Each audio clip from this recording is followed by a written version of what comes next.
It is cold and frosty out here today.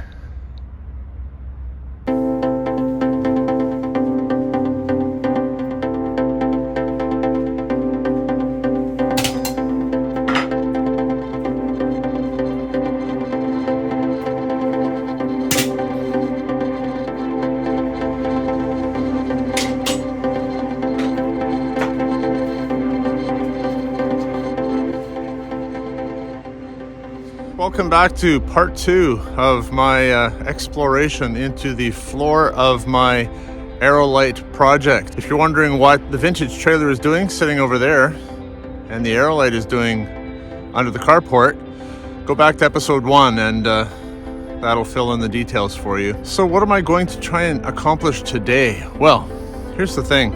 As much as I would just love to jump back in the camper and start tearing up more flooring, I have to be patient and not get ahead of myself.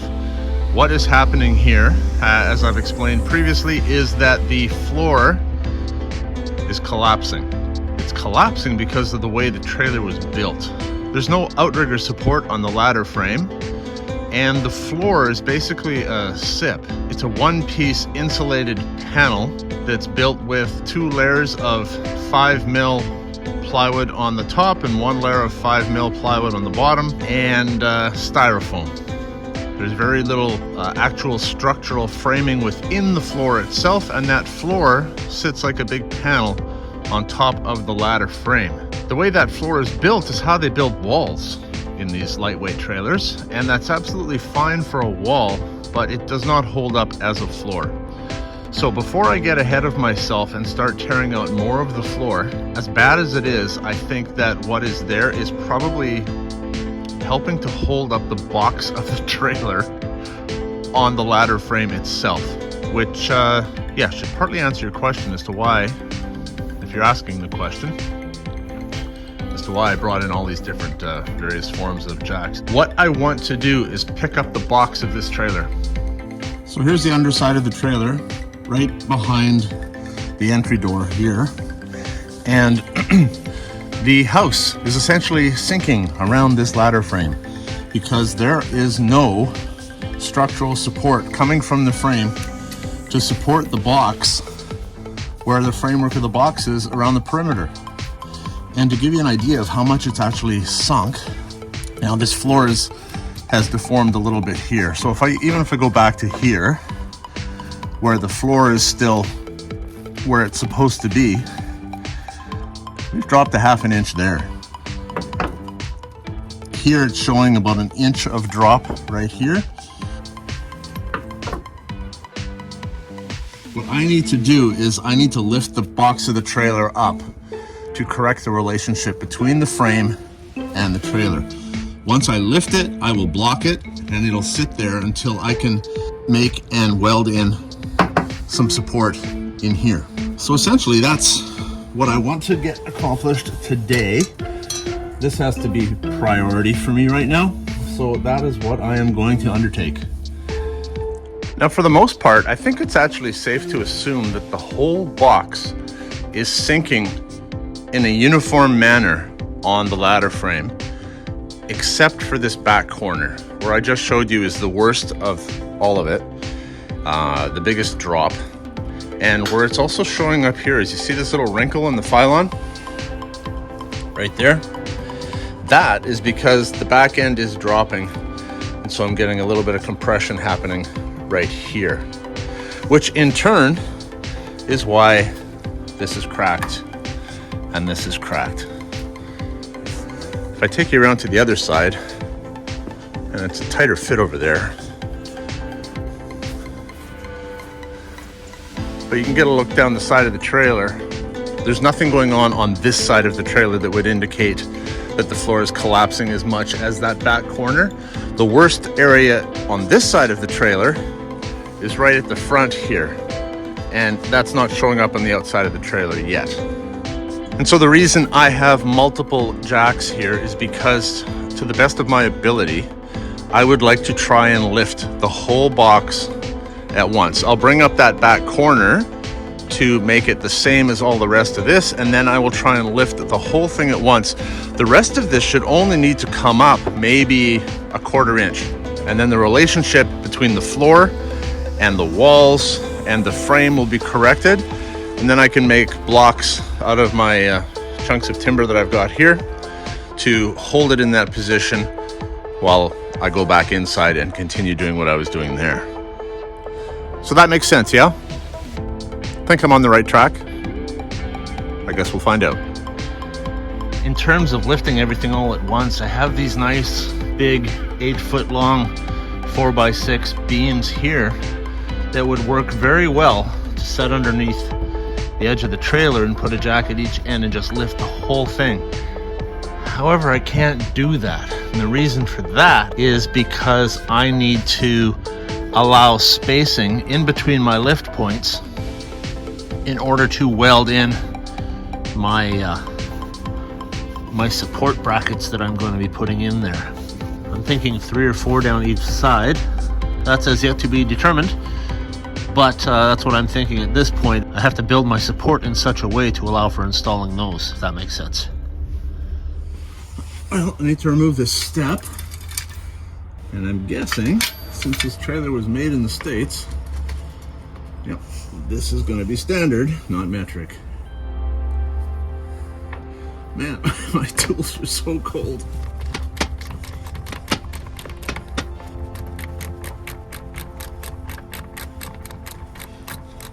So I think I'm going to put one bracket right here, just behind the step.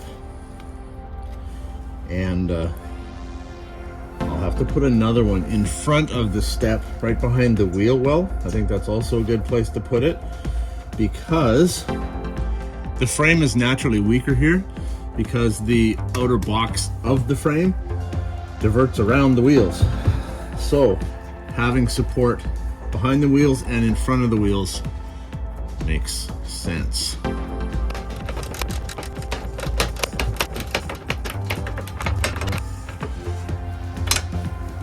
Snap-on ratchet. While I've had to have the gears replaced, lifetime warranty, I've had this since 1986. You do the math.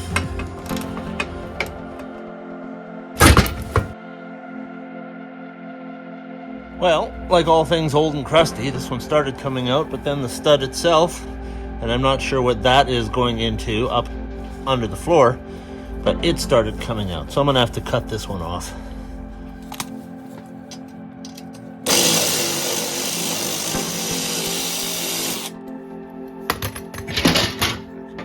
I'm at the maximum lift height here. It has come up a little bit, but not enough yet. So I'm gonna have to release that and put some blocking underneath the jack to pick the jack up, so that I can get the range that I need out of it.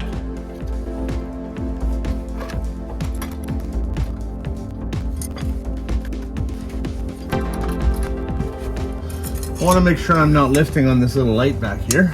It's a step light.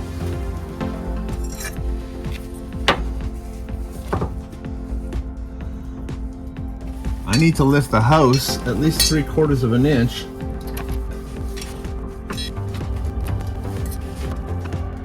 We're getting there. Maybe a light 3/8 more. 1/4 inch. I'm hearing all kinds of creaking and groaning down there. Now again, I know I mentioned that I wanted to lift the whole house at the same time, but because this area was sagging more than the rest of it, I think I'm okay with just picking up this corner first. Yeah, we're less than a 1/4 inch there now, so we're getting very close. So I might want to start basically calling this 0 and lifting from other spots. Looking inside the doorway, this bump, which was getting very pronounced here before, has all but disappeared. There's a little bit left to go.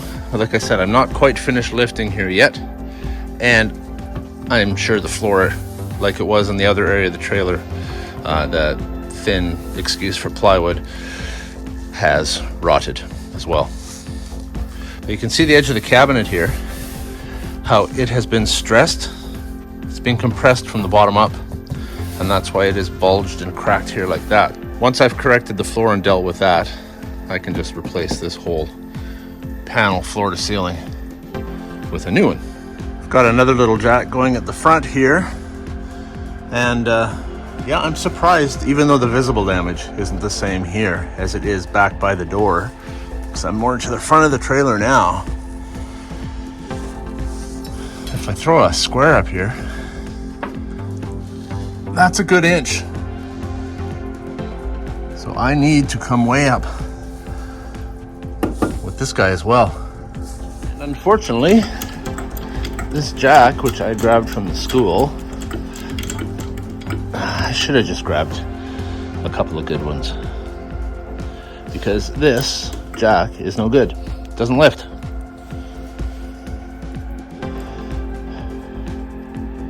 Maybe I'll try my motorcycle jack. This one's giving me issues too.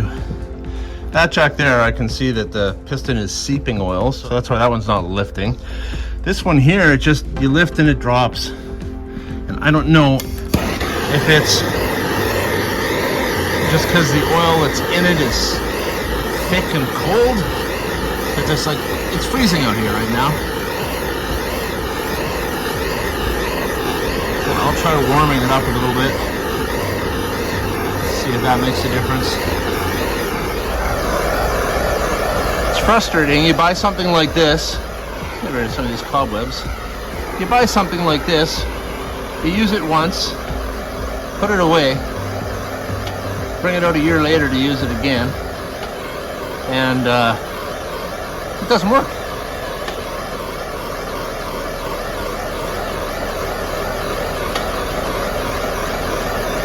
I don't like that. Well, it doesn't seem to be helping much. It lifts, but then when I stop pumping, you can see the piston slowly dropping back in there. With my jack issues going on here, I have to take a chance and just lift at one point at a time. I want to try and get it to where I need it to stay, and then I'll put some permanent blocking under here, and then I can move down there with this jack, since this is the only working jack that I seem to have. But check this out.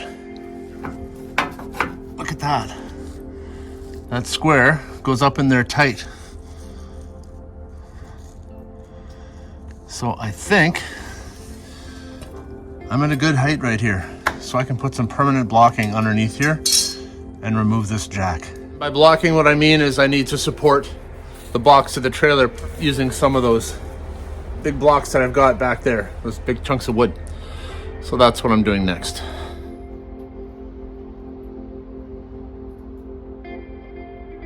Okay, you want to see something interesting with the back end lifted now?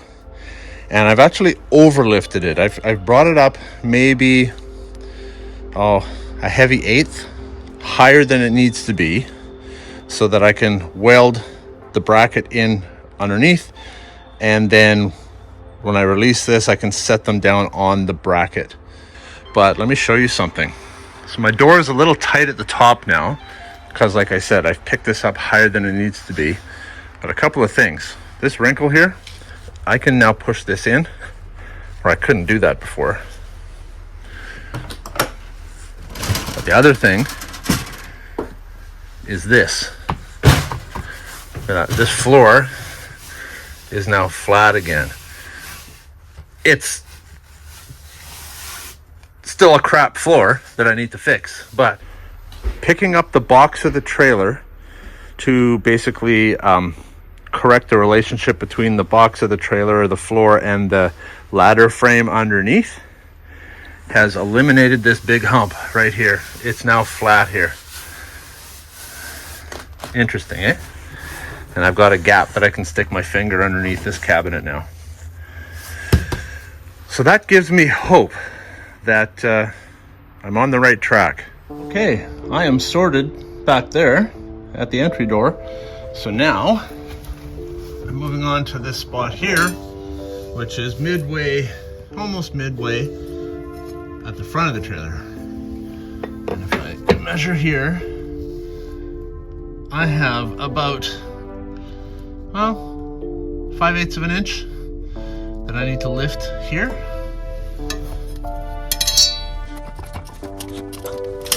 Oh man, it's kind of, I can hear crunching noises as I'm lifting. Kind of makes you go ee when you're watching the floor lift up off the frame.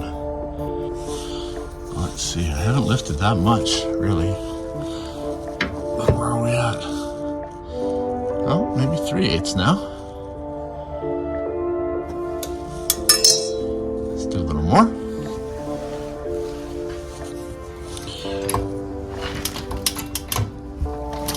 Oh yeah. Oh.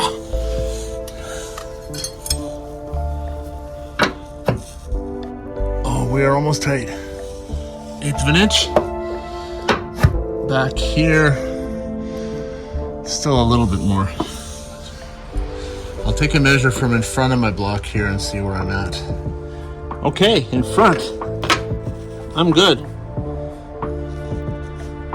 I'm really good.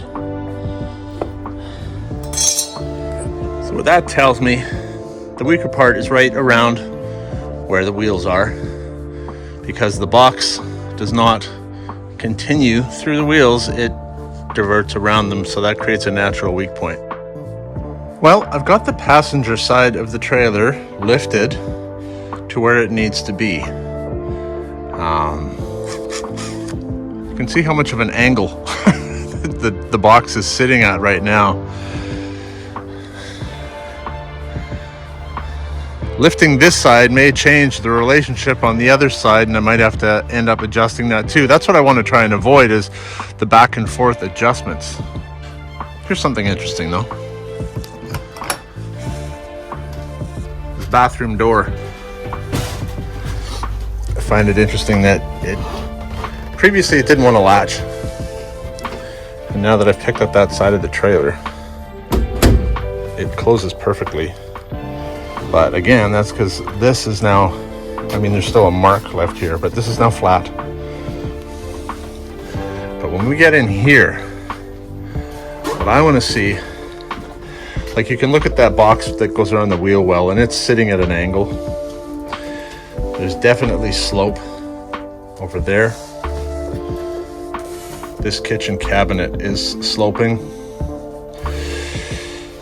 So I want to pick up that side of the trailer and see how much of a change I can create here. While we're watching it, we're going to discover this together. So I'm going to set my camera up in here and then head outside and go to work. I really don't know what the best angle is to try and capture this, but man, from where I'm looking here, I can really see how the floor is sloping downward, especially around that box area. So, yeah, let's let the camera run. I'll start jacking up the box from the outside there, and let's see what we see. Now I just have to be very careful as I walk out of here, because I do not want to go through the floor.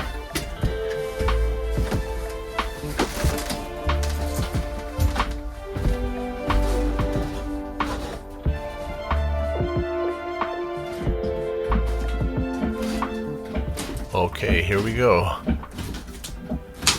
Oh man, it's clearly coming up.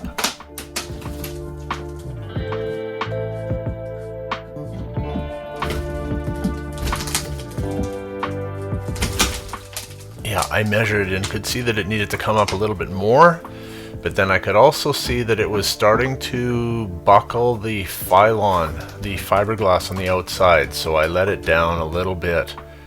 And I'm going to let it rest here, but again, you can see how much the floor lifted compared to where it was. At this point, until I actually check this video, I have no idea if there was visible movement from the inside here. What I do know is that things have moved on the outside in a way that I'm not really crazy about. But I started lifting on this side, and I didn't like seeing what was happening, and so I actually brought it down. I'm still supporting it a little bit. The frame is corrected. The relationship between the frame and the box is fine in this part here, Back there it still has to move a lot, but I started lifting on that and I could see it was putting pressure on the skin of the trailer itself. So I'm not gonna lift there until I know what's going on in the floor. And what I mean by that is I need to open up the floor more at this point, I think, and find where the framework actually is and lift on those points specifically if I can. I also think I'm done for today, so I'm gonna wrap this episode here.